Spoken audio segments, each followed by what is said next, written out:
was dead to begin with. There was no doubt whatever about that. Old Marley was as dead as a doornail. But Scrooge never painted out old Marley's name.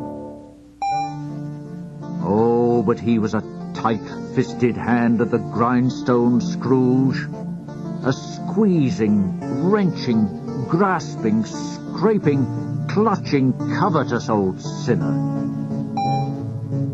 The cold within him froze his old features, nipped his pointed nose, shriveled his cheek, stiffened his gait, and spoke out shrewdly in his grating voice. Once upon a time, of all the good days of the year, on Christmas Eve, old Scrooge sat busy in his counting-house.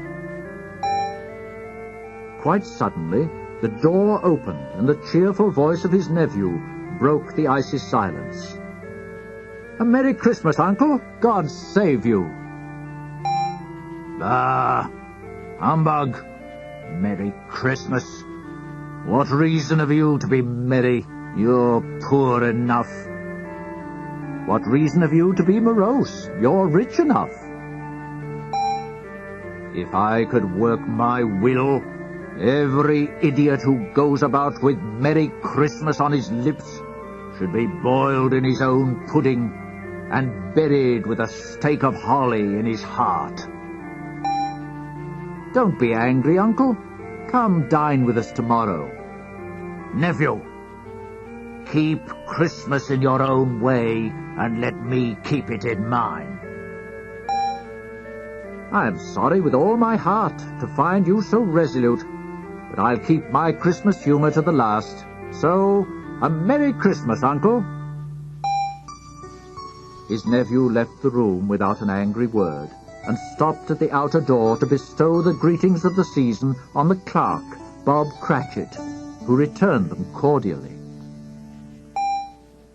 "There's another fellow, my clerk, with 15 shillings a week and a wife and family, talking about a Merry Christmas. I'll retire to Bedlam." A young boy stooped down at Scrooge's keyhole to regale him with a Christmas carol, but at the first strains of "God rest ye merry gentlemen, let nothing you dismay," Scrooge seized a ruler with such energy of action that the singer fled in terror, leaving the keyhole to the fog and even more congenial frost. At length the hour of shutting up the counting-house arrived. "I suppose you'll want all day tomorrow?" "If it's quite convenient, sir. It's only once a year." "A poor excuse for picking a man's pocket every 25th of December. But I suppose you must have the whole day. Be here all the earlier next morning." The clerk promised that he would, and the office was closed in a twinkling. Bob Cratchit ran home to Camden Town as hard as he could pelt to play at blindman's buff. Scrooge took his melancholy dinner at his usual melancholy tavern, and having read all the newspapers and beguiled the rest of the evening with his banker's book, went home to bed.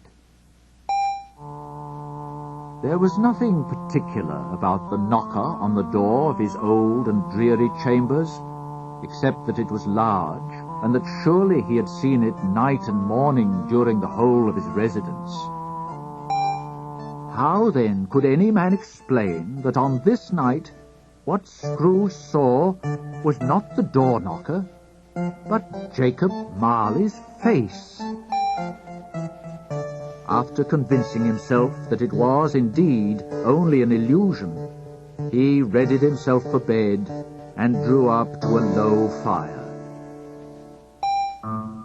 His glance fell on a bell hanging on the wall.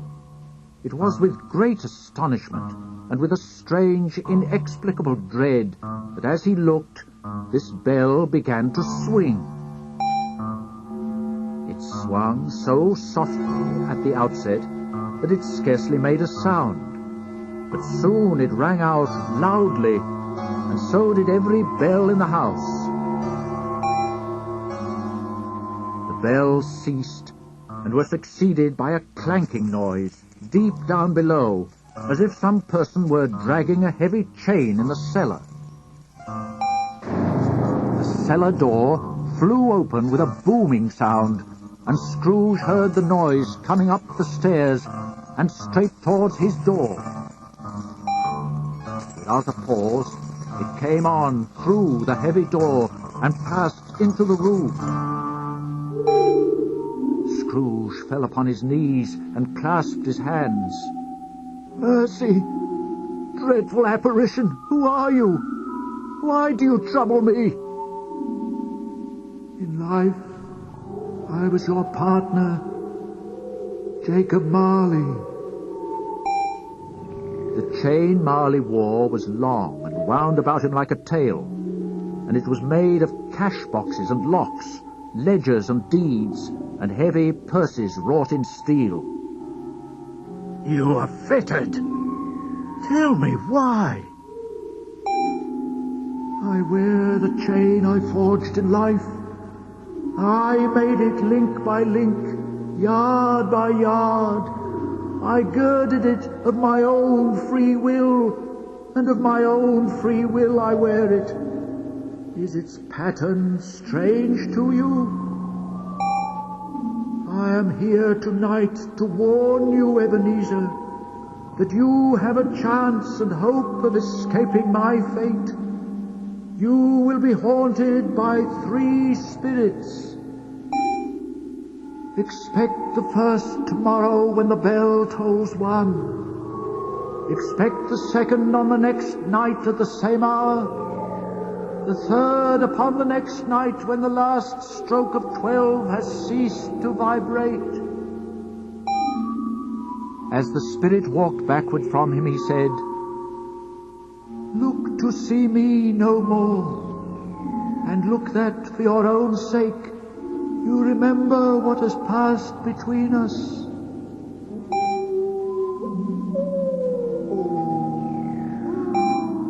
The spectre, after listening for a moment, joined in the mournful dirge, and floated out the window upon the bleak, dark night. Scrooge looked out the window and saw that the air was filled with phantoms, wandering hither and thither in restless haste. Every one of them wore chains. Some few were linked together, none were free. Whether these creatures faded into the mist, or mist enshrouded them, he could not tell. But they and their spirit voices had faded together, and the night became as it had been when he walked home. Scrooge closed the window, and being in much need of repose, went straight to bed without undressing, and fell asleep on the instant. When Scrooge awoke, it was so dark that, looking out of bed, he could scarcely distinguish the transparent window from the opaque wall of his chamber.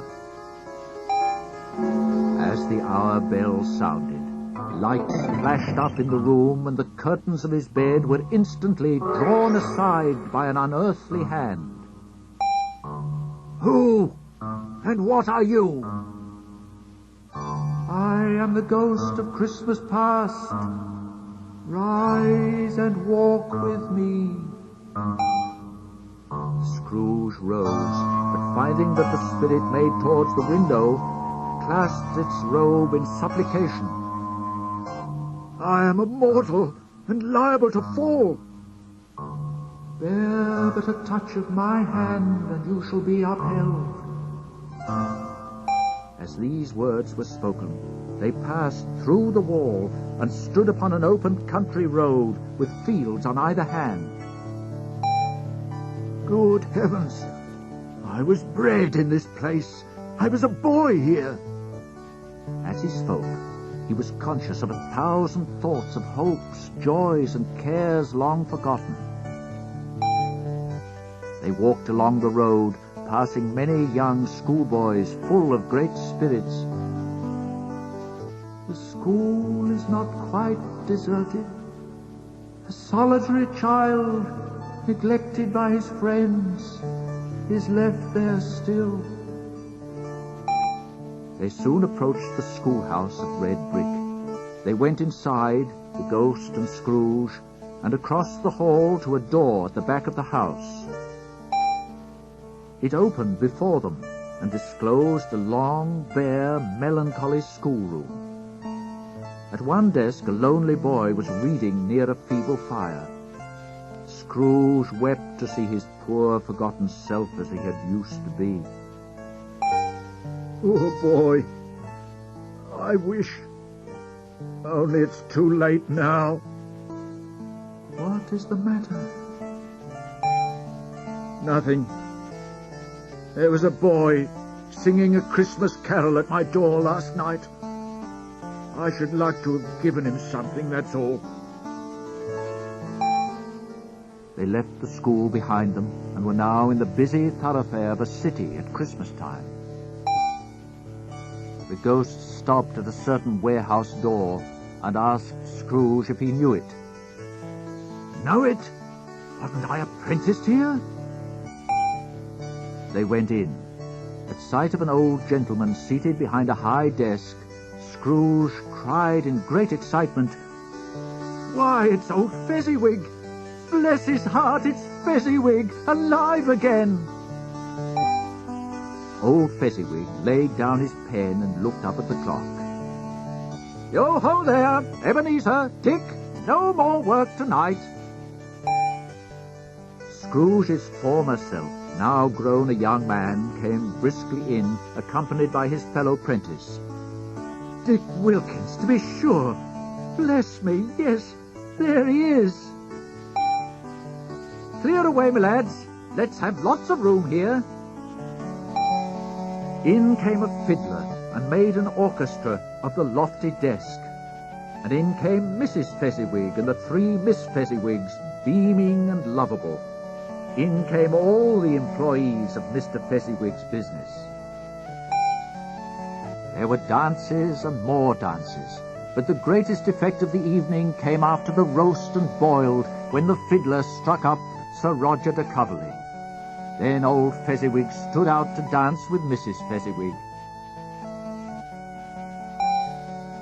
When the clock struck 11, this domestic ball broke up. Mr. and Mrs. Fezziwig shook hands with each as they went out, wishing him or her a Merry Christmas. During the whole of this time, Scrooge had acted like a man out of his wits. His heart and soul were in the scene and with his former self. It was not until now, when the bright faces of his former self and Dick were gone, that he remembered the ghost and became conscious that it was looking full upon him. What is the matter? Nothing particular. I should like to be able to say a word or two to my clerk, Bob Cratchit, that's all. My time grows short. Come quickly. With these words they found themselves in another scene. Scrooge, now in the prime of life, is sitting by a fire at the side of a fair young woman in whose eyes there were tears. Our contract is an old one, Ebenezer. You were not then what you are now. I have been replaced in your heart by love of gold. That which promised happiness when we were one in heart is fraught with misery now we are two. I release you with a full heart for the love of him you once were. She left him, and they parted. Spirit, show me no more. Why do you delight to torture me, conduct me home? Immediately, Scrooge was conscious of being exhausted, and further, of being in his own bedroom. The ghost of Christmas past was gone. He had barely time to reel to bed before he sank into a heavy sleep.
Upon awakening, Scrooge was prepared for almost anything. He lay on the bed yet, but in the very core and centre of a blaze of ghostly light which seemed to shine from the adjoining room. He got up softly and shuffled his slippers to the door. The moment his hand was on the lock, a strange voice called him by his name and bade him enter. He obeyed. "Come in, and know me better, man. I am the ghost of Christmas present. Look upon me." Spirit, conduct me where you will. I went forth last night, and I learned a lesson which is working now. Tonight, if you have aught to teach me, let me profit by it. "Touch my robe." Scrooge did as he was told, and the room vanished instantly. He found himself and the spirit standing in the snowy city streets on Christmas morning. There emerged from scores of by-streets innumerable people carrying their dinners to bakers' shops. The sight of these poor revellers interested the spirit very much, for he stood in a baker's doorway sprinkling incense on their dinners from his torch. It was a very uncommon kind of torch, for once or twice, when there were angry words between some dinner carriers, he shed a few drops of water on them from it, and their good humour was restored directly. Scrooge and the spirit went on, invisible, into the suburbs of the town and straight to Scrooge's clerk. There the spirit stopped to bless Bob Cratchit's dwelling with the sprinkling of his torch. They entered and saw Mrs. Cratchit, dressed out bravely in a twice-turned gown, laying out the cloth, assisted by her two daughters Belinda and Martha. Master Peter Cratchit was plunging a fork into a saucepan of potatoes. And now the two smaller Cratchits came tearing in, screaming that outside the baker's they had smelled the goose and known it for their own. "Whatever has got your father and your brother Tiny Tim?" There's Father coming. In came Bob with his threadbare clothes darned up and brushed to look seasonable, with Tiny Tim upon his shoulder bearing a little crutch, and his little limbs supported by an iron frame. The two young Cratchits hustled Tiny Tim and bore him off to the wash-house. "And how did little Tim behave?" As good as gold.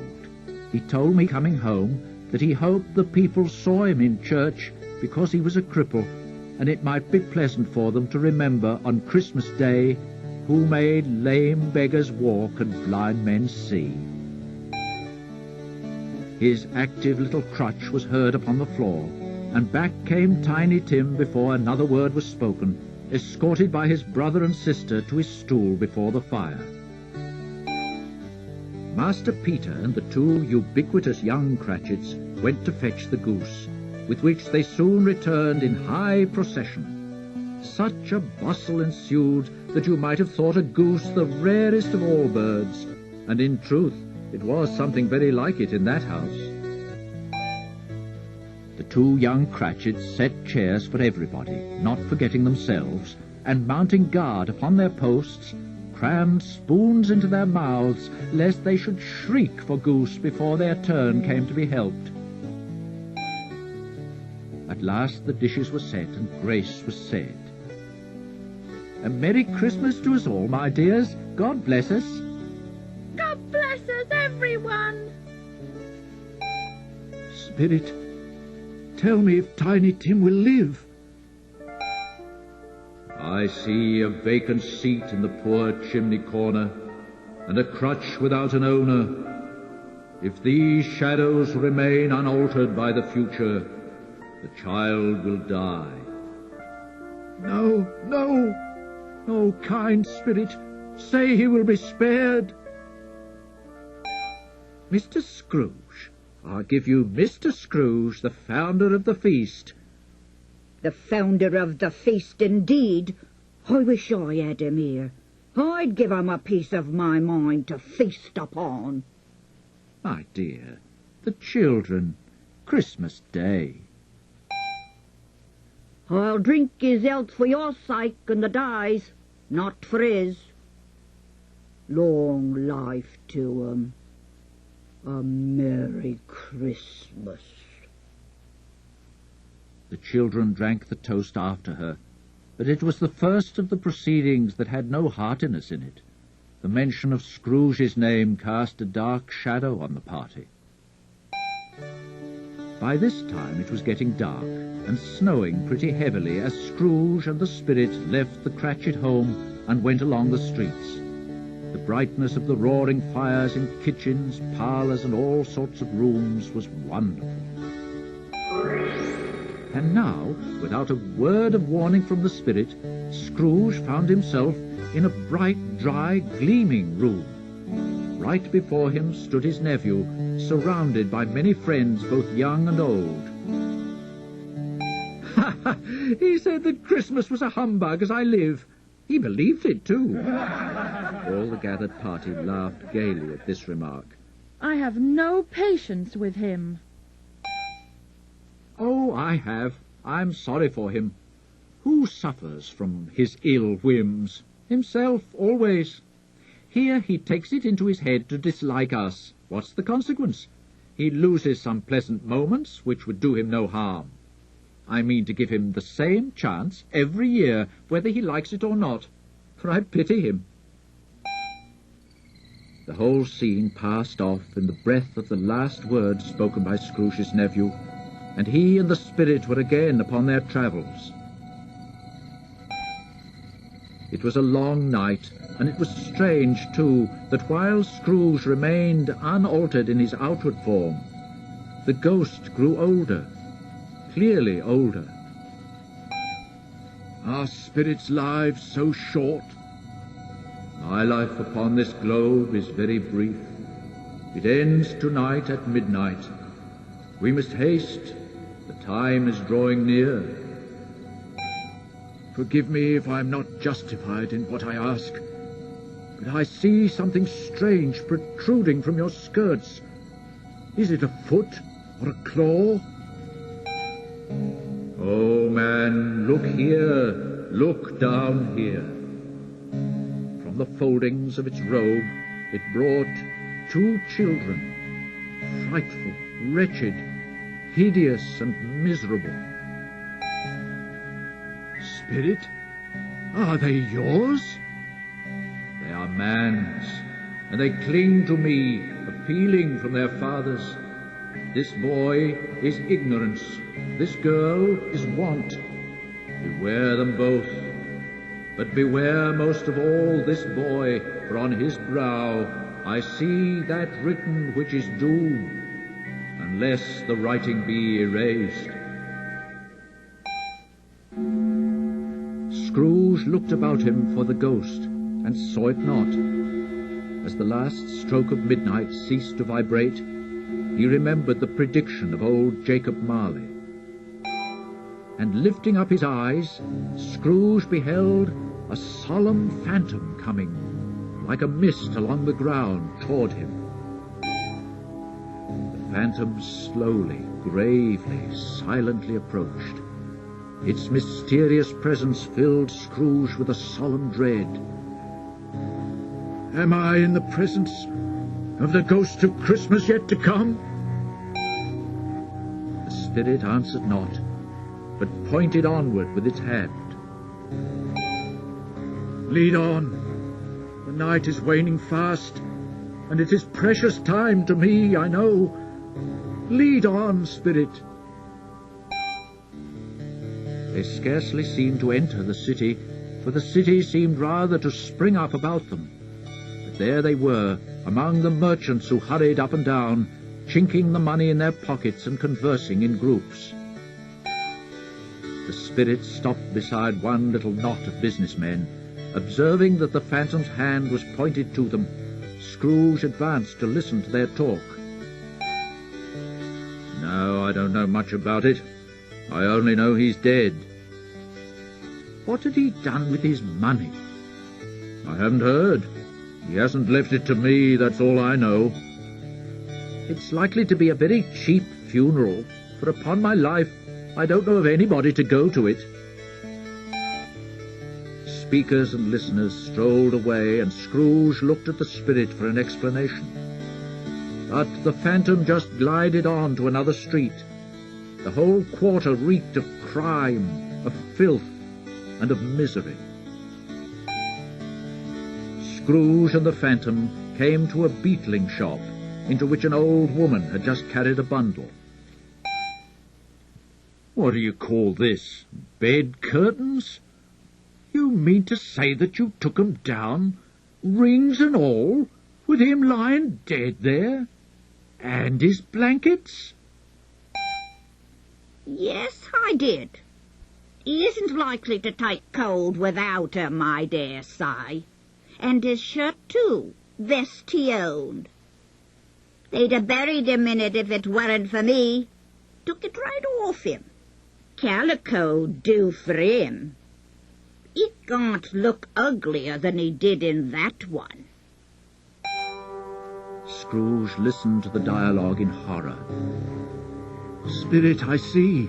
The case of this unhappy man might be my own. My life tends that way right now.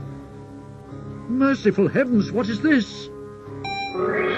Suddenly Scrooge recoiled in terror, for the scene had changed, and now he almost touched a bare, uncurtained bed.